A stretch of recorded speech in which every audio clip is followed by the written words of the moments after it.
Does it ever happen to you that you find it difficult to respond when someone tells you something in English? Or you're struggling to find a correct word to say in this target language? Let's assume you have helped someone and they feel it a need to appreciate your help. The person says immediately, "Thank you." And your mind starts racing for the correct word to respond to "thank you."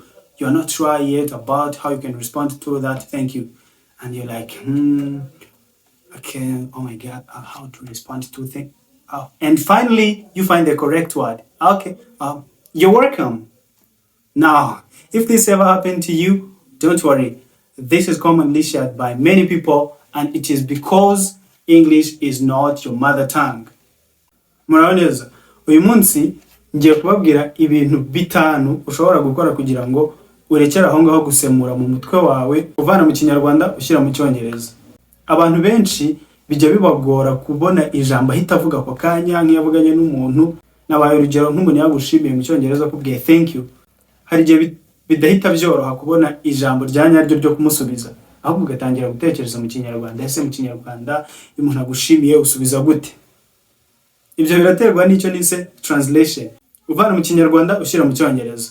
Muri ino video rero ngiye kubigisha ibyo bintu bitanu ugomba gukora kugira ngo urekere gukora translation in your head if you want to sound more natural and more fluent in this target language. Mbere yuko njye ku kintu cya mbere ndagira ngo mbanze bahe itangazo. Turi kwiga icyongereza dukoresheje uburyo bwa Google Meet. Abantu bashaka kuzamura ururimi rwabo rw'icyongereza munyandikire kuri izi nimero ziri kuri screen, munyandikire kuri zino contact ziri kuri screen, aho waba uri hose, whether you are in USA, in Canada, in Australia, in Africa, Asia, any part of the world. We are going to help you learn and improve your English to the next level. Munyandikire hanyuma dukomeze twigane. Now, tip number 1, ikintu cya mbere ugomba gukora, name everything around you in English. This technique really works. Name everything around you in English. Reba ikintu cyose kikuri iruhande, ikintu cyose uhura nacyo aho uri mu nzu, mu cyumba cyawe, gihe izina mu rurimi rw'icyongereza. Ibyo bizagufasha kwikikiza icyongereza. Aho ugiye icyo kintu aho kugira ngo ukibone mu rurimi rwawe rwa mbere, aho kugira ngo uhite uvuga ngo for instance this and this mu rurimi rwawe rwa mbere, uhite ukibona mu cyongereza. Reka ndebe nk'ibintu bindi hafi hano. Let's take an example. This is a marker, by the way. This is a marker, by the way. This ikintu ushobora kubona hano hafi. This is a book, right? This is a book. Aho kugira ngo uhite uvuga ngo iki ni igitabo, aho kibonye ni igitabo mu kinyarwanda, you can take something like a paper and you write this is a book. A book. This is a simple technique that I'm using. This is a book. A book. And you keep it somewhere. It is written that this is a book. Another time you see it, you will not say iki ni igitabo. You will rather say this is a book. Ikindi kintu kindi ruhande ni iki ngiki kiba kitagute mu cyongereza. This is a stapler. A stapler. This is a stapler. Can you see? This is a stapler. Sinzi niba uzabikora nk'uko ndi kubikora, ariko ushobora kugenda buri kintu cyose ugiye izina, kandi ugiye izina mu rurimi rw'icyongereza. Niba ari mu cyumba cyawe, aho kugira ngo ubone igitanda ukibona ko ari igitanda, you rather need to write this is a bed. Ugahita wandikaho a bed. Womeka akantu gatuma bitaba, ushobora komeka akantu gatuma bitagaragara nabi, nk'iki ngiki urabona ko ari kinini, right? Ukandika igitanda, this is a bed. Ibi bizagufasha kwikikiza icyongereza ahantu hose ugiye. Binagufashe kurekera gutranslatinga uvana mu rurimi rwawe rwa mbere ujyana mu rurimi rwawe rwa kabiri. Ikintu cya kabiri ugomba gukora, narrate everything in your day. To narrate ni ukubara inkuru. Bari inkuru, ibintu byose biri kuba mu munsi wawe ubibaremo inkuru. Bishobora kugaragara nk'aho biri silly, ariko iyo umuntu ari kwiga ururimi, ibyo abantu bashobora kukuvugaho urabyirengagiza sometimes, ukagaragara nk'aho usekeje uri funny. Buri kintu cyose kiri kukubaho. Let's take an example. You're cooking, niba uri guteka for instance. Reka dufate urugero ko ugiye guteka amagi. Uvuga uti guteka amagi, ndabanza gushyushya amazi, nyuma yo gushyushya amazi ndonga amagi nyashyiremo. Ugahita utangira ukavuga I'm going to boil water. After boiling water, I clean the eggs. After cleaning the eggs, I will put them in the boiled water. Then I'll cook them until they are done. Ugahita utangira nk'icyo kintu ukakivuga mu cyongereza. You are narrating everything in your day.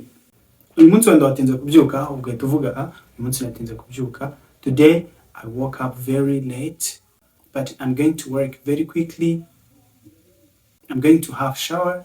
After having shower, I'll put my clothes on, and then I'll quickly go to job. Ugahita ubivuga gutyo, uyu munsi natinze kubyuka ariko ngiye kujya koga, nimara kuva koga mpite nambara, mpite njya ku kazi nihuta. Yes, ubwo ni uburyo bundi ushobora gukoresha w'ikikiza icyongereza ariko mu buryo bwo narrating a story. This is like you are going to create a movie and you are the main character of that movie. Ugiye kurema movie, ubuzima bwawe ugiye kugira nka movie, hanyuma ubu umukina nkuru mukuru muri iyo movie. Buri kintu cyose kibaye ujye ukivuga. Ikindi kintu ushobora gukora mu buryo bwo narrating, you can talk about your future plans. Your plans, ibintu uteganya gukora. Reka dufate urugero ko wenda uyu munsi wenda inshuti zawe mufite gahunda yuko muri ugiye gukora agasiporo, ugahita uvuga today after work I will go with my friends for sports. I will put on my black jeans and my white shoes. Ugahita ukomeza ukabara inkuru gutyo. Uyu munsi mfitanye gahunda n'inshuti zanjye, hanyuma nitujya muri siporo ndaza kuba nambaye wenda training y'umukara, ndaza kuba nambaye umwenda w'umukara, inkweto zisa gutya na gutya. Ugakomeza ukabara inkuru. You are narrating the story about your day and you're talking about your future plans. This is a very good way to learn and improve English and stop translating in your head. Ibyo byose ugomba kubikora mu rurimi rw'icyongereza ukirinda your first language, ururimi rwawe rwa mbere. In this case, when we talk of first language, we mean Kinyarwanda. Hangayo tuvuga first language tuvuga cyane Ikinyarwanda kuko ndabizi ko abenshi bakurikira ino channel abantu biga icyongereza ariko basanzwe bavuga Ikinyarwanda. Tip number 3. Write everything about your day. Write everything about your day. Andika ikintu cyose kiri mu munsi wawe cyangwa ukora icyo bita journal your day. Kora ka journal, hari utujana abantu bajyaga bandikamo uko umunsi wabo wagenze. Sinzi niba abantu bagikunda kubikora ariko muri no case ushobora kubikora wiga icyongereza. Uko umunsi wawe wagenze andika. Uyu munsi byagenze gutya na gutya, ibyakubayeho. Please make sure you write your journal in English. And don't stress yourself out by striving to write your day in very complicated sentences. Ntukirushye ushaka kwandika uko umunsi wawe wagenze muri iyo journal ngo wandike muri sentences zigoye cyane. Niba ari ikintu gishya wamenye uyu munsi, cyandike muri journal. Wandike uyu munsi wenda namenye iri jambo risobanura iki ngiki.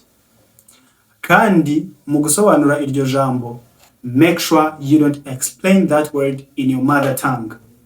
Iryo jambo ntabwo ugomba kurisobanura mu rurimi rwawe rwa mbere mu Kinyarwanda. Risobanure mu Cyongereza. Ubusobanuro bw'iryo jambo ubwandike mu Cyongereza. Iki ni ikindi kintu nirindi kosa abantu bakunda gukora, nabwo ni uburyo bwo gutranslatinga, kandi translation ntabwo ari nziza uri kwiga ururimi. Niba uri gusobanura ijambo, risobanure mu Cyongereza.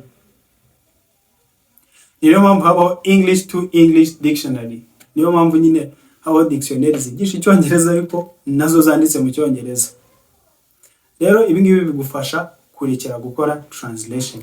Niba bikunaniye gusobanura iryo jambo, ikiza no ko warishushanya ahubwo. Reka dufate urugero ko uyu munsi wamenye ijambo a house, inzu. Ariko kuyisobanura mu Cyongereza ntabwo urabishyikira neza, ntabwo biraza. Ugahita uvuga uti okay, I'm going to draw it. Ugahita uyishushanya inzu. A house ni ijambo wamenye uyu munsi, ugahita uyishushanya. Cyangwa se niba ubona bitari gukunda, shaka English dictionary. There are dictionaries online. Hari dictionary nyinshi inkoranyamagambo z'icyongereza ziri online ushobora gukoresha ukareba iryo jambo ubundi barisobanura gute. Hari dictionary zisobanura ibintu mu magambo make. I recommend Cambridge English Dictionary. Je nakugira inama yo gukoresha Cambridge English Dictionary. Iyi dictionary isobanura ibintu neza kandi mu magambo atagoye. Nibyanga ukoreshe ChatGPT. This time around you can use ChatGPT. ChatGPT AI ubwenge bukorano urabubwira nsobanurira inzu kandi mu magambo makeya. Ukoresha Icyongereza gikeya uzi, uyibwire umunsi namenye ijambo inzu, nshaka nsobanurire icyo bivuga mu magambo yoroshye cyane. ChatGPT ihita bigukorera, hanyuma uhita ubyandukura, ubikopiye, ubipestinge muri ya journal yawe. Ubusobanuye ijambo rishya wamenye cyangwa uvuze ibintu wakoze muri uwo munsi. Ibyo ngibyo rero bigufasha kurekera gukora translation mu mutwe wawe, hanyuma ugatangira kwitoza kubaho mu rurimi rw'icyongereza. Tip number 4, I called this passive listening. Passive listening. Ikindi kintu wakora ni cyitwa passive listening, kumva ibintu mu cyongereza mu buryo buri passive. Iyo tuvuze passive listening, ni kwa kundi wumva ibintu ariko udashaka kumenya buri kimwe cyose. Niba uri kumva nk'indirimbo mu cyongereza, cyangwa niba uri kumva podcast, ikiganiro, cyangwa niba uri kureba movie, ntabwo ari ngombwa ibintu byose ubyumva.